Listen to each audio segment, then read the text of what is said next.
Hi, everybody. Coach Allison back, and we are in week 51 for Defy Aging. So we are definitely winding down now. So this week we have something fun called, I think it'll be kind of fun just because it's a little different. I called it right side, left side. So everything we do for each round is going to be only on the right side or only on the left side. So we're going to do a circuit on the turf, 6 exercises, and we're going to have 4 rounds of that. 30 seconds on, 30 seconds off. All of round 1, every station that you do is only going to be the exercise for each station. It's only going to be on the right side. And then when you go around for round 2, it's only going to be on the left side. And then round 3, back to the right side. Round 4, back to the left side. So you'll get 2 rounds on each side. Some of the things are specifically like a specific exercise, like a bicep curl. That's very straightforward. Some of the movements are kind of like you're leading with that side. That'll make more sense when we're doing the demonstration. But anyway, the focus for each station is going to be single-sided, left or right. All right, let's do some demonstrations, and this will all make a little more sense in a moment. Okay, station 1 is going to be a single leg glute bridge. So going to be on the floor, lying back on your back like this. Shoulder safety, you want to just put the palms up if you can think of it. It's not a huge, it won't affect the exercise to put your palms down. But if we rotate the palms up, that is retracting our shoulders in a little safer shoulder position. So try to remember that. And then we just lift one foot off the floor. You can put it up like this. You can put it out like this. It's really just preference because this does not affect the exercise either. We just want the one leg off the floor. And the other leg is bent, foot on the floor like so. And we do a glute bridge. We have glute bridges in our warm-up with both feet down. So there we go, single leg glute bridge. 1 second pause at the top of the movement just to really solidify the squeeze and the contraction. When you're at the bottom of the movement though, tap the floor but go right back up. So you just kind of tap and go right back up. But we're not bouncing it, so you do want it to be controlled, okay? Anyone unable to get to the floor? This one is tricky. It's kind of like a single-legged deadlift, also called a single-leg reach. But I want everyone who's doing this option, this variety, to do to hold on to something for balance. You can go near a wall or a rack. So I will do it near a wall. So you go like this, and you're going to basically make sure I won't kick anything. Balance on one leg, and we're not going to use weight. Actually, you want to. I did that backwards.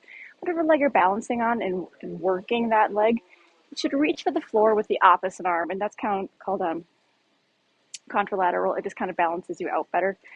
Again, hold the wall or a rack, and we do basically a deadlift, just reaching for the floor. You can hold weight if you want, but we don't even really need to.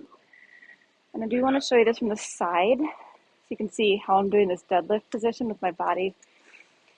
So if you picture a standard deadlift, let's pretend I have a kettlebell. I'm doing a deadlift, nice flat back, hips going back. If I take this to one leg, it's really all the same body position. This leg is just kind of coming off the floor. But that looks very different. It's a very different exercise, but it targets all of the same muscles, and that is why it's the alternative. It still targets your glutes and your hamstrings, which is the main focus for the glute bridge. So that's why it's the alternative movement. So just remember, whatever side you are balancing and working, reach for the floor with the opposite side. If you reach for the floor with the same side, it's not the end of the world, but did you see how it's so tempting to kind of turn and twist your body that way if you do the same balancing leg and the same reaching arm? But if you do the opposite balancing leg and reaching arm, it's called contralateral. It kind of balances you out. So there's less of an urge to want to tilt or twist like that. So, okay. All right, that's a long demo for station 1. The rest should go a little bit quicker. Station 2 is a curl press. We do a bicep curl and then an overhead shoulder press. 2 movements we do all the time, not always together. Start like this, bicep curl, then a shoulder press. People do tend to get a little tripped up on this though because of how much movement the dumbbell is kind of doing. And you do have to do a little bit of turning and twisting with your hand position, but it should really be sort of intuitive and it should really flow very well. So think of if you're just doing this kind of standard bicep curl, okay? Now, Think of if you're doing some standard shoulder presses. Okay. Palm at a shoulder press, palm always faces forward at the top. So we just kind of put that all together. So you just do it slow and controlled. Release it back down the same way that it went up.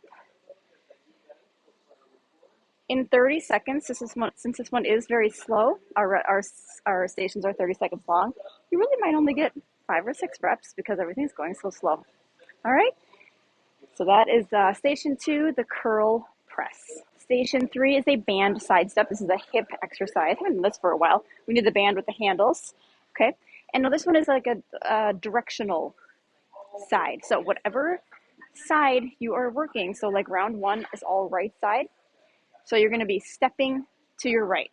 You're still going to be feeling your left side because that side has to do a lot of control. But the side that you are working in a band side step is like the direction that you're pressing that resistance into. So the right for round 1, for example.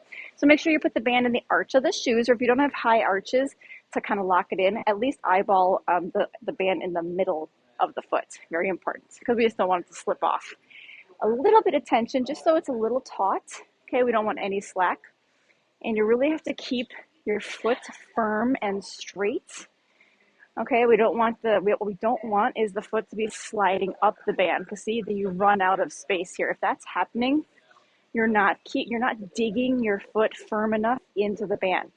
So dig the corner of your foot. By corner, I mean just kind of like the corner, right here. Dig that. You have to really be firm with it and like dig it into the band so you're stretching the band. You're not allowing the foot to glide on the band. Okay? So, that being said, soft bend in the knees, continue going to the right.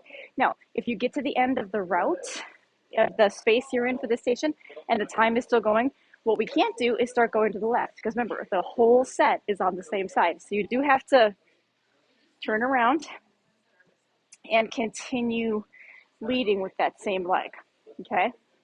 Maybe your coach can find a long enough route so it hopefully will last at least the full 30 seconds. But yeah, that is our band side step station. Next station, single arm reverse fly. We've done these a few times and kind of recently. Hope it looks familiar for some of you. This, I have a 10 pounder and I am too lazy to go grab a lighter weight because it's at the other end of the gym. I'm really promoting activity. All right, now there's people just kind of by the tower that the lighter weights are in doing a session. So I can't get over there right now. So I'm stuck with a 10. This is way too heavy for this exercise, I think. So that should tell you that you do want to go lighter. Long segue into telling you that you want to go light with this exercise. It's working an area in the rear delt that is on the weaker side for everybody. So, like, I would not choose a 10 for this personally. I would maybe do 8 max. I would probably actually even do 5. Anyways, you want to support yourself, come into this hinged position with a nice flat back, so we're not just like slouching down like this. Okay, it's very important that you flatten out that back, pop out your hips. So watch me fix this. See that big difference? Okay. But you can support yourself on your front knee here, your front thigh. So, and then we keep a very soft bend in I think the white background is maybe better, I don't know. Soft bend in the elbow, and we come out to the side. Yeah, I'm just going to drop that. Tend to have a weight here. Come out to the side and back down to the center. So the movement itself, like visually and theoretically, the movement is very simple. But since you saw when I had a heavy weight, it was very hard. So find a good weight. But anyways, it's slow and controlled. So if the weight is too heavy and you're still trying to force it, you're going to have to do some sloppy stuff, like swing and sway and use body movement. We don't want that. We want a slow, controlled movement. You shouldn't have to jerk or sway or yank or anything like that. Also, the movement should always be from the shoulder. What I mean by that is your elbow position has a soft bend, and that is fixed. That's a fixed position. So what we're not doing is extending here and then bending in here. So this is what we're not doing. What we're doing is the movement is all, think of it like a door hinge. We're closing and opening, closing and opening. But no door has like an extra bend in the middle of the door, right? So if that helps. Okay, so choose an adequate weight. Drop the ego a little bit because you do have to use a little bit lighter weight. This is a weaker area for all of us. And that's our single arm reverse fly. Lateral box run is the next one. This is another one similar to the band side step in that it's kind of, well, it's not directional so much, but so maybe it's not like that. But kind of, because we're going to be, the way we're doing a side for this station is we're leading with the side that we're on. So for example, round one again is all the right side, right? So for a lateral box, when you start straddling the box, 1 foot on each side. So for our right side round one, we're going to lead with the right leg for the whole thing. But by that, I mean you go up right and down right. That's your leading leg. So I'm going to go up with my right first, down with my right first. Up, up, down, down. Up, up, down, down. But notice how my right leg is always leading. It's always doing the up and the down movement first. Once you get the pattern down, I instructed the coaches to use our lowest boxes for this because it's our cardio station, so I want to go more for speed, less for height. If we were doing this for slow speed but higher, we'd choose the higher boxes. But I want you to go for speed, so it's more cardio. Up, up, down, down, up, up. My right leg is always leading. My right leg is leading up, leading down, up, down. See that? Now when we come around to round 2, my left leg will now lead for round 2. Left, left, left, left. So that's how we're going to work the right side, left side thing for that particular exercise. It'll also be our cardio station. Once you get the pattern down, add that speed. I saved the best for last, station 6, although not everyone ends at station 6, so I guess that doesn't mean anything. Anyway, this station is a plank push-up. Very challenging exercise. Don't worry, we have all sorts of options. So I think I will show you the knee version first. That's kind of the middle option. Okay, I never have space. You start in a knee plank. So remember, a knee plank is not like butt way up like this. Knee plank is hips down. Okay, and for a plank push-up, you should turn to the front. You start in an elbow plank, and then you push up to a high plank by bringing your hand to where your elbow is on one side, and then same on the other side. And then to get back down, we now bring the elbow to where the hand is, and we come back down. And the way we're going to do this with sides, same idea as the lateral box run that was right before this. We're just going to keep leading with that same side for the whole round. So on our round 1, where it's right side, I'll do a few in a row so you can see.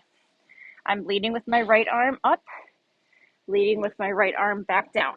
And I'm going to keep leading right up, leading right down, right up, right down. And I'm just going to keep doing that for the whole round, because round 2, then I will start to lead with my left arm. So again, when you're in a knee plank, I'm just reiterating what I already said. It's very important we're in this level body position. We aren't doing this. See how my hips are up and I'm just in a tabletop? Because this isn't hard. I mean, I could even like let my arms go and I'm just hovering. So we need that diagonal in order to be engaging our abs and then using our chest and shoulders. Okay, if you perhaps a little more advanced and you want to do a full plank like this, go right ahead. This would be the hardest way to do this because you're doing almost a full push-up. I do want to point out one thing. You have to take your hand and replace where your elbow is. And I'll show you what I mean by that. What we're not doing is, watch, just pushing up like this. See how I'm not lifting up my hands at all? So instead, again, you're taking the hand, bringing it back here. We're not just lifting the elbow and coming back down. Hope you can see that difference. And of course, you can do this on an incline as well. You know, we have all sorts of boxes and all sorts of incline options at the gyms. You can definitely do this on our inclines. This would be kind of Um, you know, I shouldn't say, I don't know, the knee versions and the incline versions are both modified versions. And I wouldn't say one's even easier or harder than the other. It is different because the knee one, you're still on the floor. So you're still pressing against gravity more levelly, more level. Um, but the incline one, you still have that, the fulcrum is different because your feet are farther away from your arms. So I think it's like, what's that phrase? Six of one, a half dozen of another. So anyway, pick your poison, pick your pleasure, whatever you want to say. Try them all, see which one works best for you. Okay, time for team builder. We're gonna do a single leg balance challenge. Now, when we're doing single leg balance within the workout itself, we don't really have many rules. You do as best you can. You can use stuff, a little bit of assistance with balance, maybe a fingertip on a wall. But when it's our team builder and we're competing, we have some rules because it has to be level for every level playing field, right? For everybody. So we can't use any assistance for the team builder. Leg is up, doesn't have to be parallel to the floor, but try. But what you can't do is press the the up leg into the balanced leg like this. That's one thing we cannot do. And you also can't like hold on to something for balance because then we could probably do this all day. So it's going to be challenging. It's going to be hard. We're going to time each side. So it doesn't matter what side your coach has you all start on. We're going to do both. A tip though is try using a focal point, a non-moving focal point in front of you or maybe a few feet ahead of you on the floor. A fixed position that you're staring at can help your balance as opposed to looking around or looking at something moving. Little tip for you. But anyway, yes, so when your coach counts down 3, 2, 1, we're going to lift up one leg, see how long we can balance. It might be a few seconds, and that's fine. It might be a minute. That's amazing. It might be somewhere in the middle. See how you do on both sides. Good luck. Okay, team, so that's our right side, left side workout. Hope you enjoy that different variety this week. Feel a little lopsided during it because at first you're going to feel like this right side's all done, but then after a while, hopefully you'll feel more balanced out. And I'll see you back next week.